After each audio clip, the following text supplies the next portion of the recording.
नमस्कार बच्चों, आप सभी का हिंदी कक्षा में स्वागत है।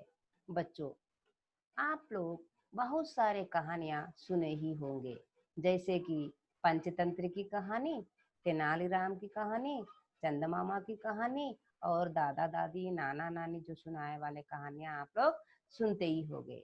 बच्चों, आज हमारा पाठ तेनालीराम से संबंधित आज हमारा पाठ है। देखिए बच्चों, हमारा पाठ का नाम है तेनालीराम। बच्चों, अब हम पहले ये तेनालीराम के बारे में जानकारी प्राप्त करेंगे। बच्चों, तेनालीराम तेनालीराम का जन्म 16वीं शताब्दी गुंटूर जिले में एक ब्राह्मण परिवार में हुआ था। वे बहुत चतुर और बुद्धिमान थे।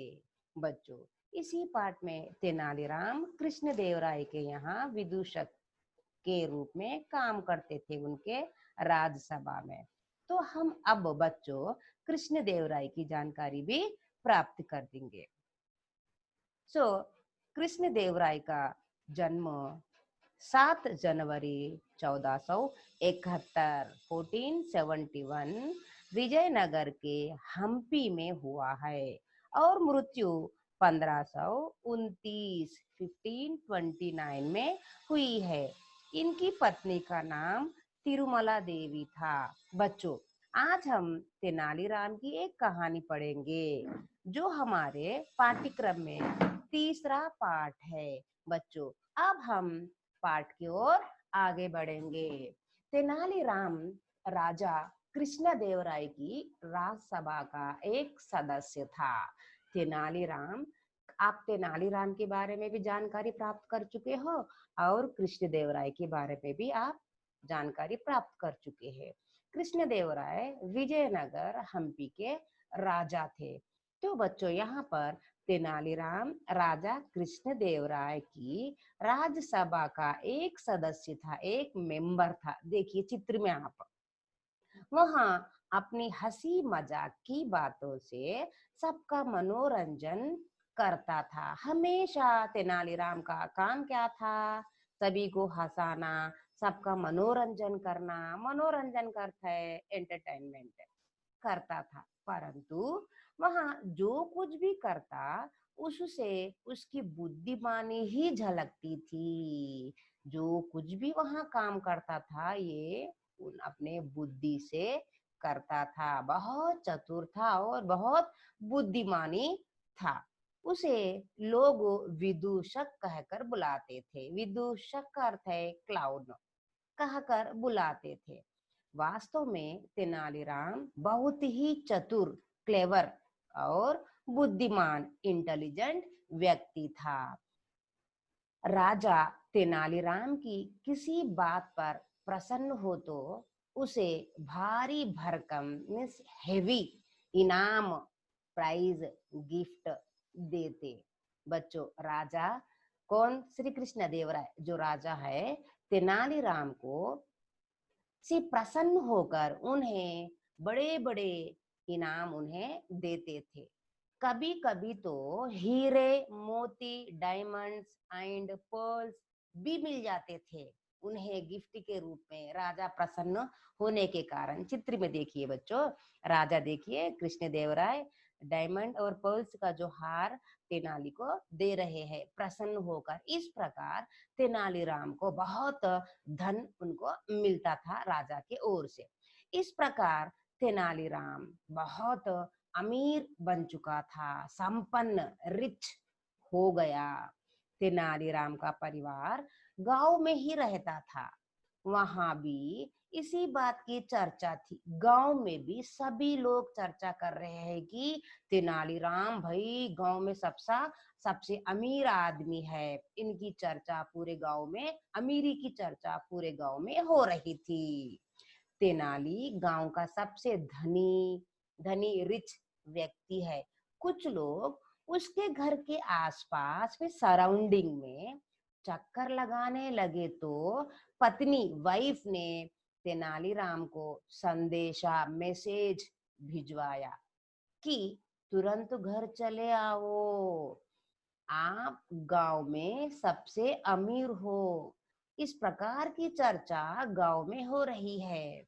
बहुत सारे लोग को अनुमान हो गया कि हमारे पास बहुत धन दौलत है, इसीलिए कुछ लोग हमारे घर के आसपास चोरी करने के लिए मंडरा रहे हैं।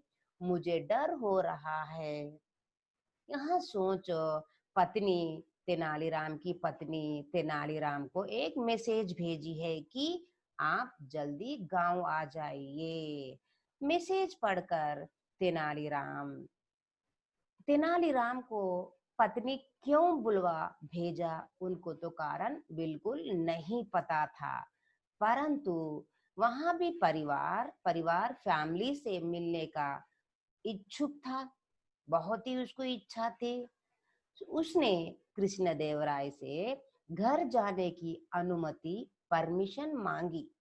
घर नहीं जाकर बहुत दिन हो चुके हैं, फैमिली से मिले बिना बहुत दिन हो चुके हैं। पत्नी क्यों उसे गांव बुला भेजी है, इसे तो उसे कारण नहीं मालूम है, परंतु इसी बहाने एक बार फैमिली से मिलकर आ जाऊं समझकर तेनालीराम कृष्णदेवराय से घर जाने की अनुमति परमिशन मांगी। तो उन्होंने उसे कुछ धन धान्य मनी देकर हर्षपूर्वक खुशी खुशी चीरफुली विदा किया। विदा का अर्थ है सेंड ऑफ। तो तेनालीराम ने कृष्णदेवराय राजा से अनुमति मांगा गांव जाने के लिए। तो इसके कार्य से प्रसन्न था राजा।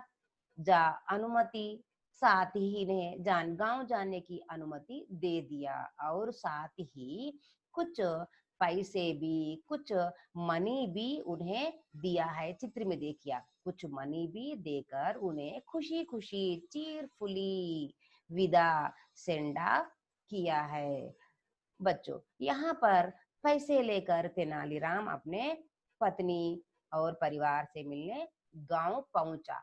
तो पत्नी ने बताया कि कुछ लोग उनसे ईर्ष्या जलस करते हैं। तो मैं बाहर के कुछ लोग भी घूमते दिखाई दिए हैं, और उसने कहा हम लोग अमीर होने के कारण हमें देखकर कुछ लोग ईर्ष्या करने लगते हैं, और कुछ बाहर कुछ लोग भी घूमते दिखाई दे रहे हैं। उसे डर है कि कहीं वे उनके घर चोरी करने के इरादे इंटेंशन से तो नहीं आए। आसपास कुछ लोग घूम रहे थे। देखिए बच्चों, चित्र में आसपास कुछ लोग घूम रहे थे, क्योंकि तेनालीराम के पास बहुत पैसा है चोरी करने के लिए। इस बात का पता पत्नी ने मालूम कर लिया। पत्नी बहुत डर रही थी। तेनाली से गांव आने आते ही कहा कि बहुत सारे लोग घूम रहे हैं, उनके घर चोरी करने के इरादे इंटेंशन से शायद अपने घर के आसपास ही घूम रहे थे। पत्नी ने यहाँ भी कहा, वर्षा रेन ना होने के कारण खेत सूख पड़े हैं। खेत देखिए बच्चों, यहाँ पर फर्स्ट चित्र में जो खेती करते हैं ना, बारिश ना होने के कारण खेत पूरा सूख गया है। वहां चोरों के भय से, देखिए चोरों के भय से खेतों में खेतों में पानी भी नहीं दिलवा पाई, क्योंकि उनके घर के आसपास चोर मंडरा रहे हैं। इस तरह की पूरे जो भी गुजरे हैं बातें पूरे तेनालीराम को उसकी पत्नी ने समझाया। तो तेनालीराम पूरी बात सुनकर तेनालीराम ने उसे मीन्स अपनी पत्नी को आश्वासन दिया है। अश्योरेंस, आश्वासन दिया कि घबराए नहीं, आप डरने की बात नहीं है आपको। अब वहां आ गया है, अब मैं आ गया हूँ तो कोई उपाय सॉल्यूशन सोचूंगा। अब आप मत डरिए, तेनालीराम अपनी पत्नी से कहा। अब मैं तो आ गया हूँ, कुछ ना कुछ सॉल्यूशन तो सोच ही लूंगा। पत्नी ने कहा कि क्यों ना हम अपना सारा धन, मनी और आभूषण, ज्वेलरी आदि कहीं सुरक्षित रखा है। मेरे मायके में बहुत लोग हैं, कल ही वहीं चलते हैं। तेनालीराम की पत्नी ने तेनालीराम से कहा, सुनी है, अपने पास जितनी भी मनी, पैसा है और ज्वेलरी है, ये पूरा अमाउंट और ज्वेलरी मेरे मायके में, मेरे पेरेंट्स के पास, उसके मदर के घर में हम लोग रख देंगे। वहां पर बहुत सारे लोग रहेंगे और पैसे और ज्वेलरी अच्छा वहां पर सुरक्षित रहेगी। कहकर पत्नी तेनालीराम से मायके में रखने की सलाह दी। चोर पति पत्नी की बातें सुन रहे थे। देखिए यहाँ पर पति और पत्नी दोनों की बातें चोर सुन रहे थे। उन्होंने सोचा कि आज ही दीवार में वाल, जो घर की जो दीवार होती है ना, वाल में सेंध, डेंट, सुराग, होल लगाकर पूरा धन निकाल लेते हैं।